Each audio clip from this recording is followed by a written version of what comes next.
Okay, so you're ready for the star stitch. Now, there are a couple different ways to make the star stitch. At least my techniques, there's a couple of different ways. This stitch is great for any type of sparkle, stars, that little extra glitzy detail that you may want to add to your projects. I've also used it for snowflakes if you have a wintry project. So if you're ready to get started, let's walk through the two different options you have for creating this star stitch. So to get started, the star stitch is a combination of small stitches used to create a burst shape. It's perfect for stars, snowflakes, or adding just a little extra sparkle to your project. Let's start with the first option for your star stitch. You're going to go ahead and bring your needle up through the fabric above the star's center.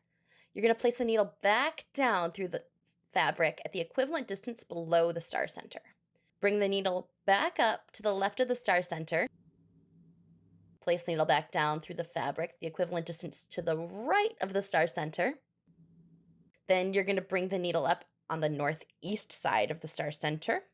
So place the needle back down through the fabric, the equivalent distance in the southwest corner of the star center. Bring your needle back up in the northwest corner from the star's center. Then you're going to bring your needle right back down through the fabric in the southeast corner of your star. A little tip if you're using metallic thread. Use your index finger or thumb to hold the previous stitch in place until you can make your next stitch. Once you take another stitch, the previous stitch will be less likely to bounce up. Continue holding the current stitch in place until you make your next stitch. And do this until your star is complete. And don't forget to secure your star stitch with a knot on the back of your fabric, especially if you're working with metallic thread. That way you make sure that everything is anchored right in place.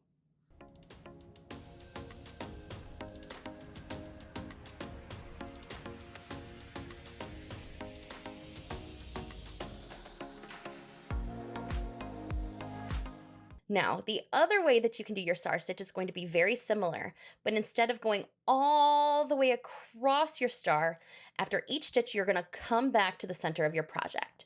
So you're going to start at the top of your star, and then you're going to bring your needle back down into the center of your project. And then much like the back stitch, you're going to come back up one stitch length away at the bottom of your star axis, and then come back to the center again. You're going to repeat this for all of the axes on your project. So out to the right axis and bring it back to the center. You're going to go to the left axis and bring it back to the center.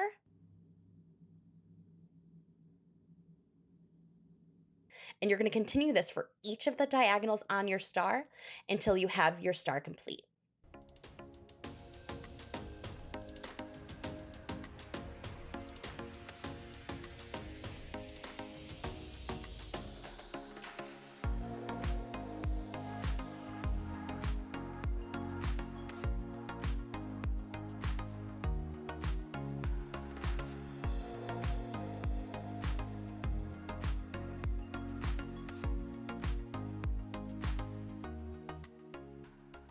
Now, I recommend doing this star option when you have a trickier floss or fiber to work with.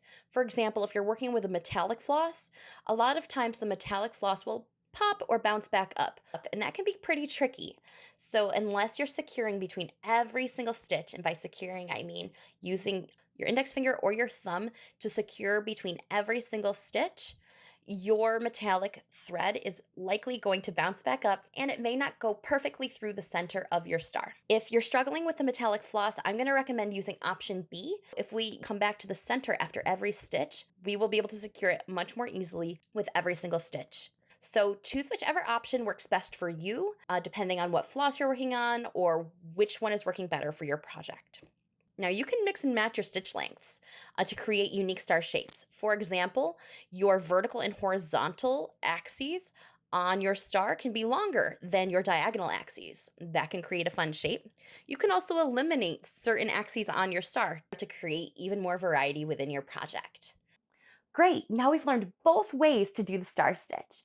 Choose the option that works best for you and your project. So if you're ready to add a little extra sparkle to your project, go on ahead and use the star stitch. I look forward to seeing what you create. If you're ready to learn more embroidery stitches, I recommend checking out this video about how to make a French knot. I break it down into easy steps, so go check it out. Thanks for watching. I'll see you in the next video.